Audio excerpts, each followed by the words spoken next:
கஞ்சாவா? கட்டு கட்டுற நாங்களே கஞ்சா அடிக்கிறது இல்ல, இதென்னங்க புது பழக்கம்? டேய், போலீஸ் ஸ்டேஷன்ல 10 கிலோ கஞ்சா காணாம போயிடுச்சு. நாளைக்கு நான் கோர்ட்ல சப்மிட் பண்ணனும். இப்போ உன்னால ரெடி பண்ணி தர முடியுமா? முடியாதா? எதுவா இருந்தாலும் எங்க மாமன்ட்ட ஒரு வார்த்தை கேட்டு வரணும். உங்க ஜீப் எடுத்துட்டு போயிட்டு வரேன். டேய், அது போலீஸ் ஜீப்டா, நீ எல்லாம் ஓட்டக்கூடாது. போலீஸே ஓட்டும், போலீஸ் ஜீப் ஓட்ட மாட்டோமா?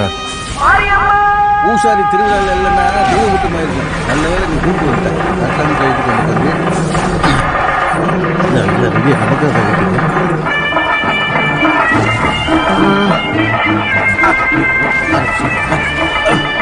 பாண்டி வந்து ஒரு கைப்பிடி சீக்கிரமா பாண்டி.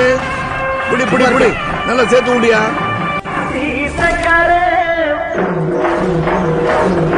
பாண்டிப்பட்டி மார்க்கெட்டுக்கு போய் மாலைக்கும் பூவுக்கு சொல்லிடு. மாமா அது குந்து நீ என்ன போன? மாமா அது